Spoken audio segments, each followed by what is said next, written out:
voy a intentar resumirlo. A partir del año 65, 66, empiezan a descender misteriosamente la captura de atunes. Hay un gráfico en el libro en el que se ve claramente el número de atunes recogidos cada año y empieza aquello a ir hacia abajo, hacia abajo, hacia abajo. Claro, la pregunta es ¿por qué? ¿Qué es lo que está ocurriendo? No fue fácil de descubrir. De hecho, yo no sé todavía lo que pasó. Yo solo tengo una teoría que construí a base de preguntar a gente y de atar cabos y de pedir ayuda a mucha gente para que me ayudara a pensar por qué una cosa como esta se hunde, ¿no? ¿Por qué una empresa como esta se hunde? Y bueno, voy a intentar contarlo, todo lo que os voy a contar ahora, todos los datos son más o menos ciertos, los he contrastado. Ahora, la forma de encajar todas las piezas sí que es una purita teoría.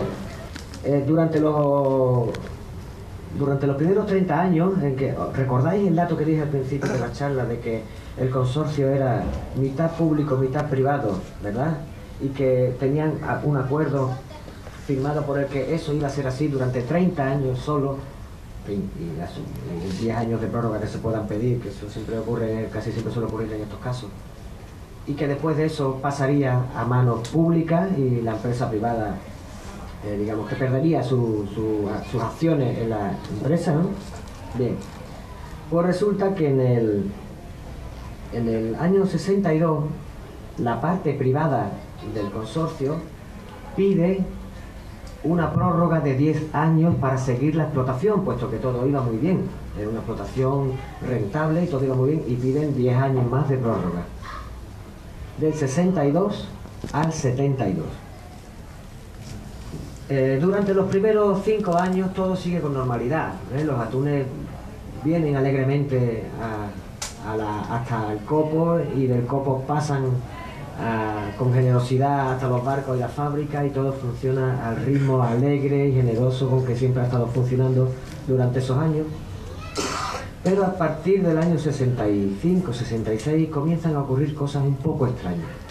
La primera cosa que mosquea a mucha gente es que la orden para levantar el copo, que hasta ahora la había dado el capitán de Almadraba, es decir, para levantar el copo era necesario primero ver si merecía la pena porque había suficientes atunes en el cuadro, si hacía buen tiempo, cómo estaban las mareas, había una serie de factores porque había veces que decían, mira, hoy no es interesante sacar el copo porque no interesa, porque hay pocos atunes, porque el viento está chungo y nos va a suponer mucho más esfuerzo del que merece la pena, y hoy no se levanta el copo.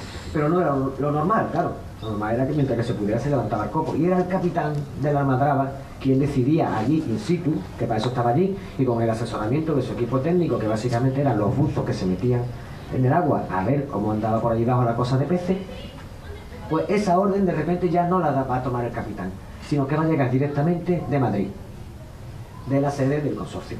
Es decir, telefónicamente el consorcio miraba los datos que llegaban, no sé cómo, porque entonces no había internet, y ahí la predicción del tiempo, cómo estaba el levante, cómo estaban las mareas, o yo qué sé qué. Pero el capitán no podía ordenar el levantamiento del copo sin la autorización diaria de Madrid. Es una cosa un poco extraña, ¿verdad? Bueno, pero claro, donde hay patrón no manda marinero. Esto es así y así se cumplía. Los marineros empiezan a darse cuenta que el día que hacía un poquito de levante o la marea estaba un poquito desfavorable, de repente no llegaba la autorización de Madrid. Es como si de repente en Madrid se pusieran muy delicados para levantar el copo. Y entonces los días que no se levanta el copo comienzan a ser cada vez más numerosos. Claro, los marineros decían, bueno, vamos a ver, si con circunstancias mucho más chungas que las que hay hoy hemos levantado el copo, ya mereció la pena, porque de repente no, los de Madrid que saben que si no es, no tenemos autonomía suficiente y sabiduría para saber cuándo nos interesa o no levantar copo, pues no. Entonces cada vez empieza a ser más los días en los que no se levanta el copo. Luego empieza a correrse rumor de que hay partes de la Almadraba, de las redes cuando están colocadas, que están rotas y que no se reparan, con lo cual se están escapando los atunes. La Almadraba comienza a ser menos eficaz porque hay partes que no se están cuidando ni se están reparando como se debiera. Incluso hay gente que me contó que había el rumor de que algunas partes, algunos buzos habían visto que había partes de la Almadraba que estaban deliberadamente rotas. O sea, como si alguien hubiera estado boicoteando la almadraba, ¿no? La gente comienza a ver fantasmas por todos sitios, porque todo el mundo es evidente que cada vez hay menos trabajo en la fábrica, cada vez llegan menos atunes por la mañana, cada vez son más días los almadraberos vienen de vuelta sin atunes porque no se ha levantado el copo. Y entonces todo el mundo empieza lo del bulo de los japoneses, de que los japoneses han desviado el flujo de atunes a no sé dónde y que por eso por aquí no pasan atunes. Incluso se hablaba de que había aparecido un monstruo en Santipetri, recuerdo desde pequeño. Yo recuerdo esa noticia en el diario de Cádiz, salía una huella que había aparecido en la playa de que había un monstruo en Santipetri. Pues había un clima un poco de desconcierto, pero nadie quería asumir, o nadie se atrevía, o si lo pensaba, no lo decía, asumir que algo raro estaba pasando y que desde luego así las cosas no podían seguir porque cada vez el negocio era menos rentable. El Consorcio Nacional Almadravero comienza a tener pérdidas, con lo cual comienza a pedir préstamos para mantener el negocio durante los 5 últimos años de la prórroga. Bien, aquí empiezan las cosas raras. La parte del accionariado privado del consorcio empiezan a haber ciertos apellidos peculiares. Uno de ellos es Arespacochaga, que era un alcalde de Madrid, de la cúpula política y administrativa del franquismo, y alguna gente relacionada con Banesto, con el Banco Banesto. Banesto, alguna gente, no Banesto, pero sí alguna gente relacionada con Banesto tenía acciones en el Consorcio Nacional Almadravero, en la parte privada, ¿eh? Bien, el consorcio necesita dinero, necesita pedir un préstamo para reflotar, para intentar mantener esto porque no era rentable.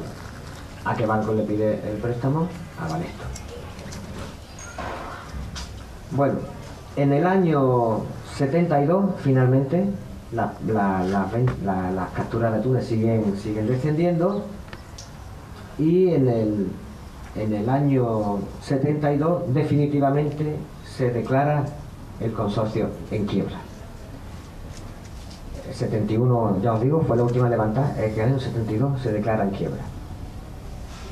Y Banesto pues pide que se le devuelva el dinero que se le debe, la deuda que el consorcio ha contraído para intentar reflotar un negocio que iba en picado.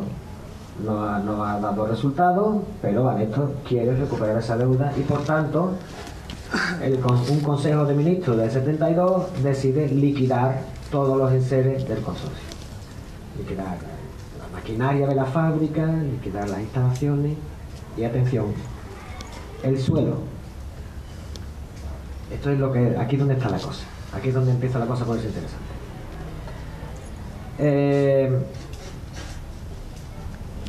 Aparecen de repente, o sea, salen a subasta, van a salir a subasta todos los enseres de Santipetri, incluidos los terrenos. Bien, recordemos que esto ya estamos en los años 60. La balanza de pago española en esa época comienza a apoyarse cada vez más en el turismo, como bien hemos visto en las décadas posteriores. A partir de los años 50 España comienza a desarrollarse como potencia turística, y en esa época ya estamos en pleno auge de lo que iba a ser evidentemente el sector económico del turismo como una fuente principal de España en general y de las zonas costeras en particular, ¿no? De la playa en particular. Bien, en esa subasta, cuando se va a celebrar esa subasta, ese mismo momento, ese mismo año, se crea una empresa que se llama Santipetri Sociedad Anónima, empresa que no existía hasta ese momento. Santipetri Sociedad Anónima es una empresa cuyo accionista mayoritario es a su vez otra empresa que se llama Financiera Centauro. Luego, posteriormente, se llamaría Centauro 2000. ¿Quién es el propietario de Centauro? La familia Arespacochaga, es decir, la misma que era accionista del consorcio en la parte privada, la misma que había pedido la prórroga de los 10 años más. No sé si me estoy explicando bien, la verdad no estoy seguro porque es un poco, para mí estoy un poco turbio ahora mismo, no sé si lo estoy explicando bien. Bien, aparece Santipetri S.A., que es Financiera Centauro, sociedad anónima a su vez, que es el máximo accionista de... Se ha creado una empresa fantasma exclusivamente para pujar por la subasta de estos terrenos. Bien, bueno, los tres apellidos de los accionistas mayoritarios de Financiera Centauro S.A., posteriormente Centauro 2000, son Alex Pacochaga, Maxim Brobotka, relacionado con el Banesto, y Ogen Loge, que es también otro apellido ilustre en la especulación urbanística de andaluza. Y finalmente esta empresa se hace con la titularidad de los terrenos, aparte con toda la maquinaria y eso, pero sobre todo con la titularidad de estos terrenos. Bien, hay una comisión, se crea una comisión de liquidación para fijar el precio, ¿verdad?, hacer la subasta y eso.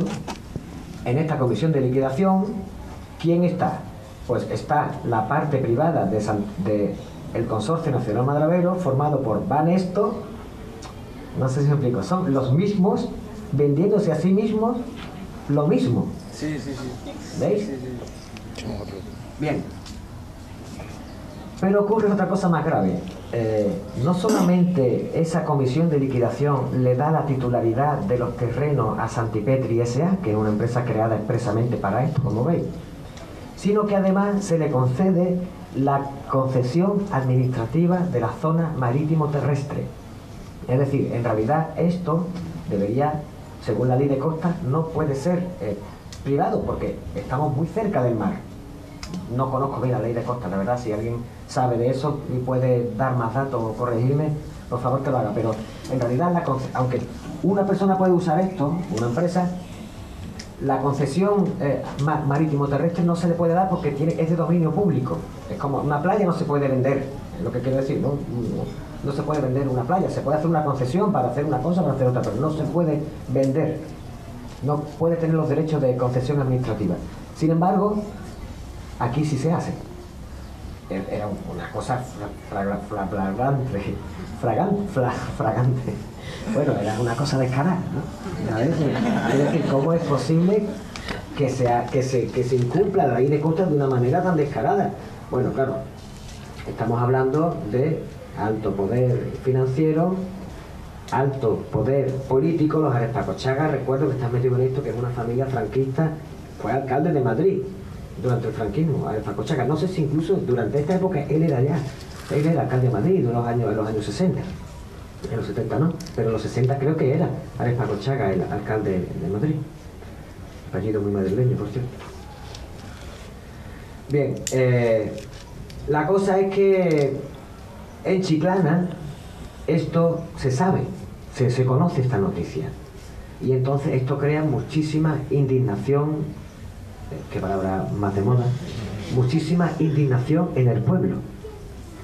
El pueblo, convocado por el propio ayuntamiento, empieza a convocar manifestaciones en las que todos los colectivos sociales y toda la sociedad civil entonces vertebrada que había en Chiclana en esa época se unifican para decir Santipetri no puede ser privado. Pensad que también aquí, desde que se cerró el consorcio, seguía gente teniendo que su barquito y venía a pescar, y gente venía a bañarse. Incluso alguna gente venía en veranito a echar alguna temporada en su antigua casa. ¿Veis? Es decir, que se seguía usando de una manera un poco ilegal, pero se seguía usando, ¿no? Bueno, ¿qué hace Santipetri S.A.? Coge todas las anclas de la almadraba y las pone a la entrada, de forma que crea una trinchera y prohíbe el paso para que nadie pueda entrar aquí ni a pescar, ni a bañarse, ni a darse un paseo, ni por supuesto a meterse en una casa. Claro, esto genera todavía más indignación, como ya vemos, efecto acción-reacción, y la conciencia de que Chiclana la conciencia en Chiclana de que Santipetri no puede ser privatizada, sino que hay que buscar alguna fórmula, se hace unánime. Yo creo que si alguna gente de los más mayor que estuvo aquí, que vivió ese momento, creo que no ha habido en Chiclana, yo entonces era más pequeño y esto lo he descubierto después, pero creo que no había en Chiclana, no ha habido en Chiclana una, quizás salvo cuando lo de la incineradora de Miramundo, quizás sea la excepción, pero no ha habido en Chiclana, creo, otro momento en el que tanta gente tan diferente, partidos políticos diferentes, incluido el propio ayuntamiento, se han puesto todos a una a reivindicar una cosa, ¿no? Si me permitís, hay aquí en el libro un manifiesto firmado, que fue el manifiesto que se leyó y que se difundió en la convocatoria de la manifestación,